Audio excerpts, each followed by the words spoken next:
ter estrada, porque o primeiro trecho foi estrada de terra, bastante complexo, mas agora nós chegamos no Parque Nacional Ubajara. Lugar lindo, bem organizado, bem arborizado, no meio da floresta amazônica, lugar preservado. Vamos dar uma olhada nesse primeiro mirante aqui. Bom dia, pessoal, bem-vindo. Opa! 7 anos assim.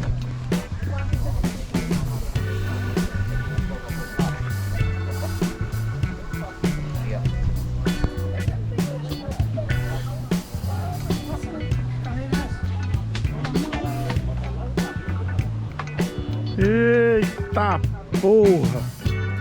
A câmera não vai mostrar a visão. A câmera não vai conseguir mostrar tudo não. Não é a pedra do baú não, mas... A pedra do baú é linda. Já tive lá também. Do Araripe, né? Eu subi pra outro lado.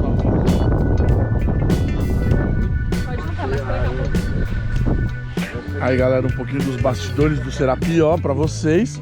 Enquanto a gente faz a foto promocional, a gente vai filmando as meninas preparando a gente, entendeu? Aqui no YouTube é assim, ó. A gente já filma enquanto fotografa. Peraí, só mais um de pé, tá, gente?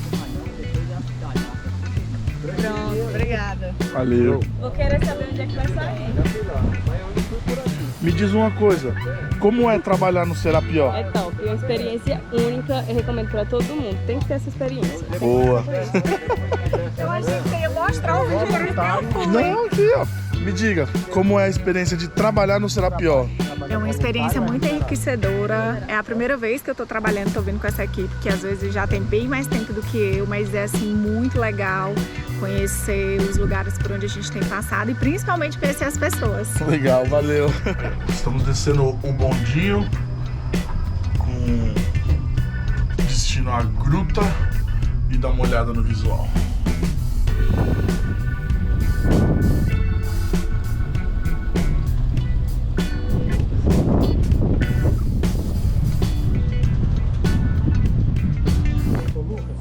Aí pessoal, estamos chegando no acesso da gruta.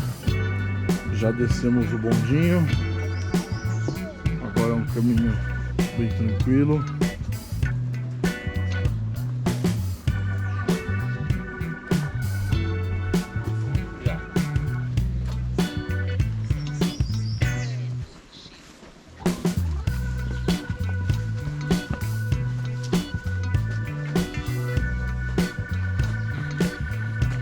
Aqui no parque tem várias grutas, mas somente essa gruta é que é aberta para visitação.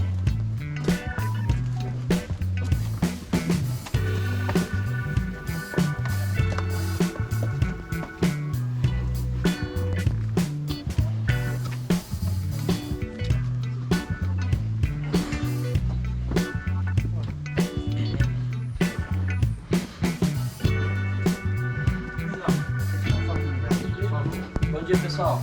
Bom dia. Vem se acomodando.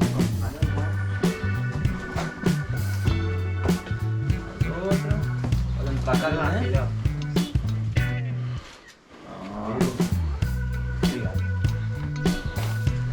Pessoal, bom dia. Meu nome é Júnior. Eu vou atender vocês nesse passeio. Tem mais pessoas vindo ali? Não. Não, né? Não. Pra você.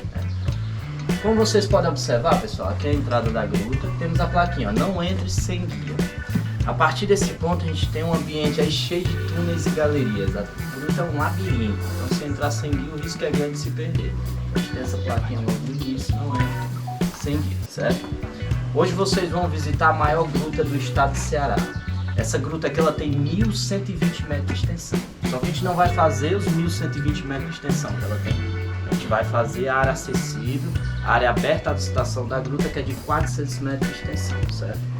Esse passeio vai ser dividido por salas, certo? Então todas essas salas que a gente visitar aqui dentro vai ser mais ou menos entre 6 a 7 salas. Todas elas vai ter a paradazinha estratégica, onde eu vou dar um tempinho para vocês fazerem as fotos, vou passando algumas informações, tirando as dúvidas. Um passeio considerado tranquilo, mas como vocês podem ver, o solo da gruta, ó, tem buraco, é irregular, então tem alguns pontos que as atenções têm que ser redobradas, certo? Mas a gente vai devagarzinho, sem pressa. Em primeiro momento, assim que a gente chega aqui, a gente tem logo essa visão de vandalismo, as pichações aí, ó. Se vocês observarem nas pichações, a gente tem algumas datações, quando essas pichações foram feitas. 11/12/1934 essa pichação foi feita. 18/7/1948, essa outra. 52, 56, 54. São pichações antigas que ocorreram aqui antes da criação do Parque Nacional de Ubajara. Esse ambiente ele é conhecido desde o início do século XVIII, desde o século XVIII que as pessoas entram aqui dentro. E essas pichações eram uma forma comum para as pessoas deixar como recordação que estiveram aqui no local. Então vinha fazer a visita, na saída eles colocavam o nome, a data que visitavam. Só que com a criação do parque, essas pichações elas se tornaram uma prática de crime ambiental. Hoje não é mais permitido. O parque ele já foi criado já com essa finalidade. Foi a garantia da integridade desse conjunto de informações geológicas. Então não podemos colocar o nosso nome nem a data que estamos visitando. Hoje as recordações vão ficar na memória do celular de vocês, certo? Vai ter até algumas formações aqui dentro que nem sequer a gente vai poder tocá-las. Mas quando chegar próximo a elas, eu vou explicar direitinho porque a gente não vai tocar em algumas formações, ok? Alguma dúvida? Vamos lá iniciar? Pronto, deixa eu só passar aqui na frente. Atenção no solo. E nessa área inicial a gente vai precisar baixar um pouquinho em alguns locais. Ó, o pessoal todos ofegantes aí, ó, estão se preparando logo. A gente vai descer mais ou menos aí nesses 400 metros de extensão que a gente vai fazer na gruta. Vamos descer mais ou menos entre 20 a 25 metros de profundidade, tá bom? Então em primeiro momento a gente vai descer e depois a gente vai subir um pouquinho, por isso que eles estão ofegantes. Deu certo as fotos? Quantos grupos andam na gruta? Pronto. Simultâneo? É 3. 3 grupos. 3. Tem que ficar sempre um guia lá fora. Não pode ficar mais de que 4 grupos na gruta, dentro da gruta. Legal. Então a cada 15 minutos sai um grupo. Ali, aquela parte. Pessoal, isso daqui é uma argila. Isso acontece no período chuvoso. Quando eu for explicar as formações rochosas para vocês, vocês vão entender melhor, tá bom? Eu vou pedir vocês que estão aqui, afastem só um pouquinho, em direção à esquerda de vocês. Pode afastar mais um pouquinho, já vocês vão entender por quê. Como eu falei, o nosso passeio vai ser dividido por salas. Essa daqui é a primeira sala. Ela é conhecida como Sala da Imagem. Se vocês observarem em cima, ali ó, tem uma imagem de Nossa Senhora de Lourdes. Estão visualizando a imagem? Sim, todos? Nossa Senhora de Lourdes ela é a padroeira das grutas, das cavernas. Essa imagem ela foi colocada aí em cima. E para vocês entenderem melhor, essa região que a gente está, que hoje é o Parque Nacional de Ubajara, entre a década de 30 até o finalzinho da década de 50, quando aconteceu a criação do parque, moravam aqui nessa região 127 famílias. Essas famílias não moravam aqui dentro da gruta, elas moravam próximo à gruta, certo? Mais precisamente numa trilha que a gente tem a 400 metros daqui. Por ficar bem próximo a esse ambiente, essas pessoas usavam esse local que a gente está aqui, ó, para realizar atos religiosos. Missas, batizados, casamento das pessoas acontecia aqui nesse ponto. Como prova, a gente tem um piso, original daquela época, da década de 30, os tijolos. Então essa parte aí funcionava como se fosse o altar. O padre ficava aí, a plateia ó, dava um jeitinho aqui por baixo. E desse ponto aí o padre realizava os atos religiosos. Essa imagem que vocês viram, ela foi colocada aí no teto em 1953. No término de uma das missas que teve aqui no local, o padre então da época era o Moacir Melo. No término dessa missa ele subiu numa escada e colocou essa imagem aí. Tá com 70 anos, que ela tá intacta aí sem ninguém mexer. Quando foi em 30 de abril de 1959 a gente teve a criação do parque. Aí não foi mais permitido a realização dos atos religiosos. E todas essas pessoas que moravam aqui próximo à gruta tiveram que sair de dentro da unidade. A grande maioria dessas pessoas foram para o povoado que a gente tem ali embaixo, que é o povoado de Araticum, por ficar bem próximo ao parque, certo? Alguma dúvida sobre essas famílias, dos atos religiosos que aconteciam aqui nesse local? Não, né? Em relação ao nosso passeio, como vocês viram outro grupo saindo, vai ser um passeio circular a partir desse ponto. Vamos entrar por essa entrada e vamos retornar o corrimão à nossa saída. Nessa área inicial aqui, ó, a gente vai ter que abaixar um pouquinho para não bater a cabeça. Mas de acordo a gente for entrando, os salões eles vão ficar mais amplos, ok? Podem me acompanhar.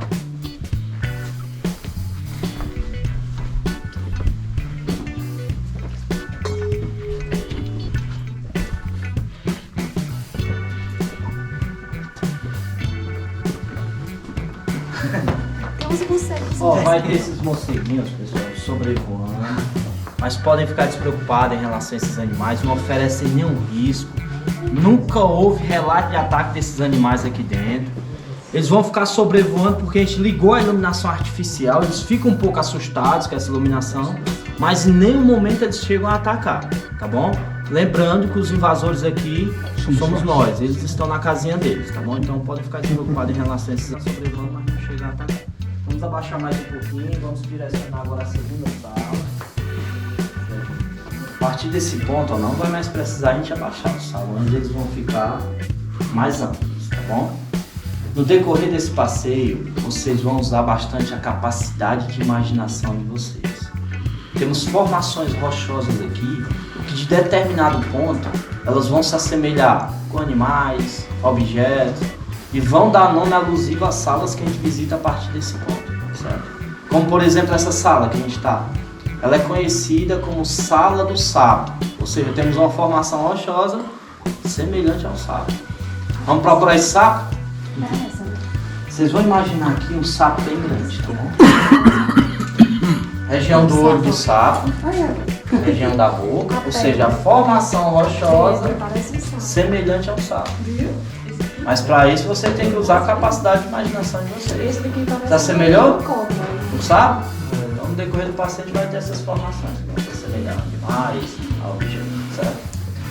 Como eu falei lá no início, ó, vai ter algumas formações rochosas que a gente não vai poder tocar, certo? Aqui a gente tem duas formações rochosas, tempos geológicos diferentes. À esquerda de vocês, ó, o calcário, está aqui desde a origem da gruta. Na formação calcário, que é a mesma dessa, vocês podem tocar, porque é uma formação rochosa que vai estar sempre em processo inativo. Vai até nos auxiliar, mas ali à frente tem alguns locais aqui que não tem corrimão. Então, ponte descida, a gente vai descer e segurar no calcário e vai nos auxiliar, tá bom? Então, na formação calcário, podem tocar. Já nessa formaçãozinha aqui, ó, eu vou orientar vocês a não tocar. Essa formação a gente conhece ela como espeleotema. Já ouviram falar nesse nome? Não, né? Espeleotema é o nome que a gente dá ao conjunto, a formação rochosa. O espeleotema ele é dividido em duas partes. Essa parte de cima, ó, a gente chama de estalactites, que são as formações que se originam a partir do teto da gruta. Essa parte de baixo a gente chama de estalagmites, que são as formações que se originam a partir do solo. E com o passar do tempo, estão vendo aqui, elas vão se unir as duas e formar aqui, com o passar do tempo, uma coluna. Por que a gente não vai tocar nessa formaçãozinha? Foram feitos alguns estudos nelas e revelaram que ela cresceu 1 centímetro. Ela leva de 10 a 100 anos, 1 centímetro. Isso acontece devido à água da chuva. Só para vocês entenderem melhor, estamos embaixo de afloramento de rochas calcárias. Tem mais ou menos aqui para cima 150 metros de material. Se acontecer uma chuva agora lá fora, a água da chuva ela vai infiltrar esse material e vai levar mais ou menos 20 a 30 dias para chegar até essa parte aqui. E quando a água da chuva ela chega nesses locais, ela chega na forma de gotejamento. E a gotinha chega rica em minerais, porque ela foi dissolvendo as formações rochosas. Então ela vai depositar os minerais no primeiro momento para a formação do estalactite e por questão de gravidade a gotinha cai e deposita mais para a formação do estalagmite. Então é um processo lento e demorado de crescimento, por isso que a gente não vai tocar. Mesmo a gente orientando, não toque, pessoal. No período chuvoso a gente tem um processo de atividade constante, então a gente está aqui, as gotinhas estão caindo na cabeça da gente, que torna esse solo muito escorregadio.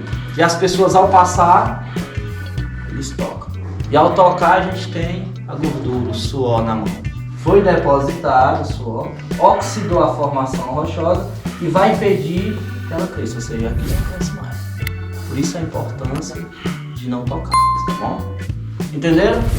Alguma dúvida? A gente vai seguir mais um pouquinho. Atenção aqui, ó, que mesmo sem umidade, está um pouco escorregadinho. Não tem corrimão. Como eu falei, vai segurar no calcário, vai nos auxiliar.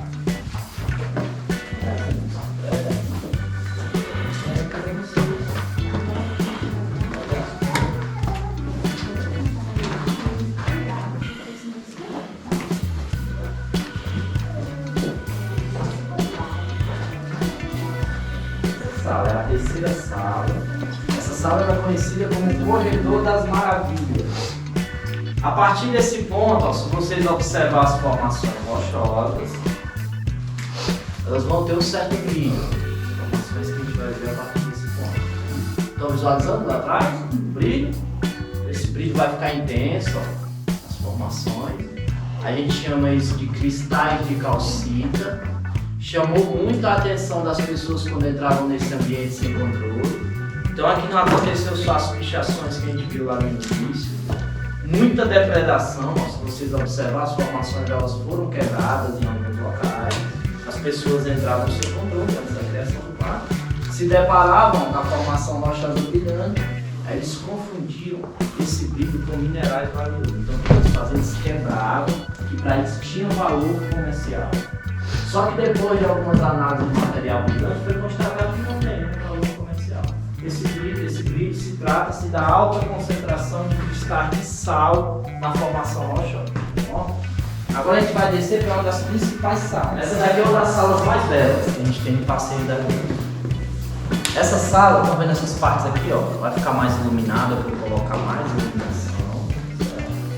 Só que antes de eu apresentar essa sala para vocês, eu costumo aqui fazer uma demonstração rapidinho.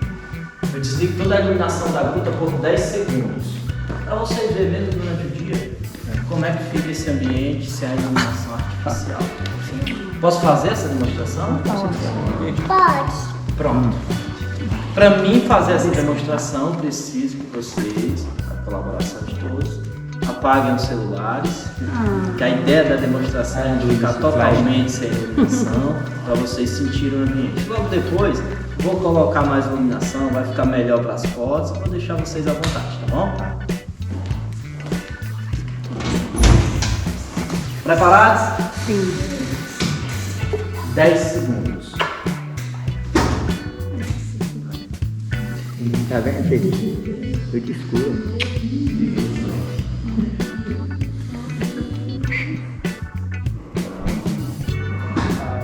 Escuridão total. Agora vamos usar a capacidade de imaginação. Acompanhe a qualidade da lanterna. Junto com essa luz ao fundo. Se assemelha do quê? Vou dar uma dica. Temos uma mulher que está sentada segurando uma criança no colo. Maria segurando a cabeça dela. Ela está sentada. Olhando para a criança. Você melhorou? Sim.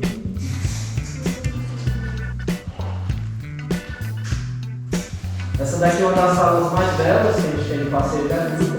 Sala essa conhecida como Sala da Rosa. Se vocês observarem na tela, a formação, ela é semelhante a uma rosa, por isso não, Sala da Rosa. Agora eu vou colocar mais iluminação na sala. Vou deixar vocês à vontade para fazer as fotos, só vou pedir para não tocar nas formações, nem pode subir em cima delas, tá bom? Vamos seguir, ó, nessa direção aqui. Só que ali ao lado, tá vendo o corrimão? Só descer, vocês vão chegar até a Sala das Cortinas. Só por só visita e volta que a gente vai seguir nessa direção. Pode ficar à vontade. Localização, né, onde está essa formação. Mas a média é essa, de 10 a 100 anos, 1 centímetro, todo nesse processo. Entenderam aí como é que funciona? Um processo formando aqui. A gente tem a área aberta à visitação da gruta e tem as áreas restritas. Estão vendo ali aquela área escura ali, ó? Ali são as áreas que a gente não vai visitar, certo? São áreas perigosas, de difícil acesso, por normas de segurança elas estão interditadas. Então a gente não vai para aqueles locais. Estamos mais ou menos aqui, nesse ponto que a gente está, a 500 metros de extensão do rio subterrâneo que a gruta possui. Eu tenho uma imagem aqui da parte do rio. Não vamos visitar, tá bom? Então ali tem um rio. Aqui, ó. Por que a gente não vai até lá? Visualizar? Se a gente fosse até esse ponto aqui na gruta poderia acontecer o mesmo que aconteceu lá na Tailândia, que aqueles meninos que ficaram presos dentro de uma gruta, certo? Estamos numa área segura. Mas mesmo aqui nesse local, se começar a chover lá fora, quem está aqui não percebe. Quem estiver lá na área do rio subterrâneo, o nível do rio vai subir rapidamente. E por ser área de difícil acesso, não tem como a gente sair, tá? Então podemos ficar ilhados se a gente fosse até lá. Então por isso, por normas de segurança do parque, a gente não vai até esses locais. O rio está mais ou menos a 500 metros de extensão. Só para vocês terem ideia, até esse ponto a gente desceu 25 metros de profundidade. E para chegar até lá, o rio tem mais ou menos 75 metros de profundidade, em áreas de difícil acesso. Então, por normas de segurança, foram interditadas, certo? As pessoas entravam na época, na década de 30, né, iam até esses locais, só que aconteceu acidentes, certo? Então, eles interditaram com a criação do parque esses pontos, ok? Então, a gente vai seguir nessa direção já. Vamos passar bem próximo, estão ouvindo o barulhozinho, ó? Os morceguinhos, a gente vai passar lá bem próximo a eles, ok? Não, eles vão ficar lá no local quietinho, certo? Essa daqui é uma das salas mais amplas que a gente tem no passeio, e aqui a gente vai usar a capacidade de imaginação, certo? Essa sala ela é conhecida como Sala do Cavalo. Se vocês observarem, temos a cabeça de um cavalo aqui nesse ponto.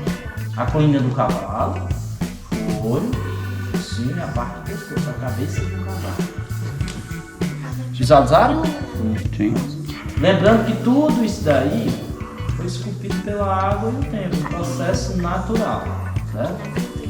Visualizaram a cabeça do cavalo todos? Agora prestem bastante atenção nessa próxima imagem, tá bom?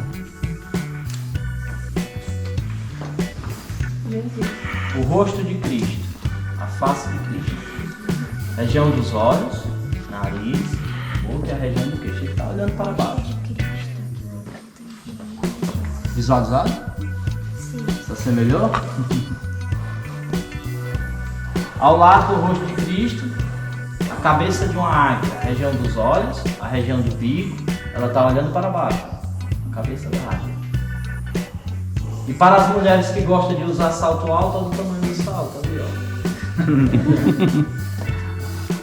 Agora a gente vai seguir no nosso passeio e vamos passar bem próximo ali os morceguinhos, tá bom? Queria agradecer aqui o Júnior. Júnior, obrigado aí pelas explicações. E foi um prazer. O prazer foi todo meu, obrigado pela... Valeu.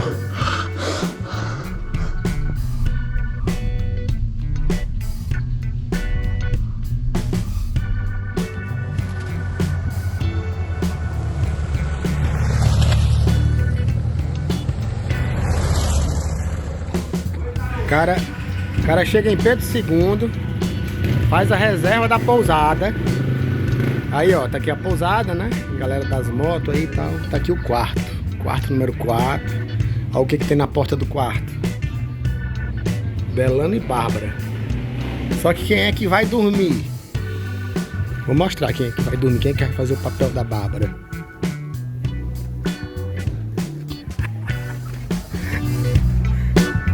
Olha a criança.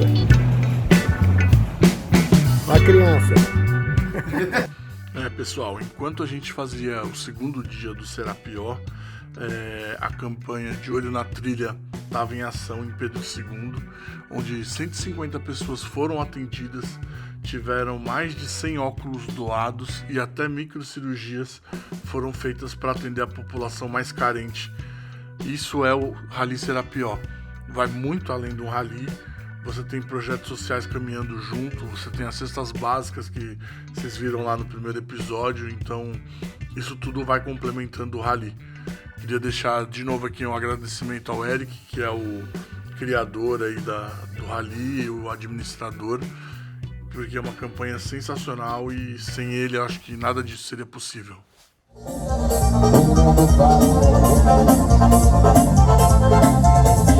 Esse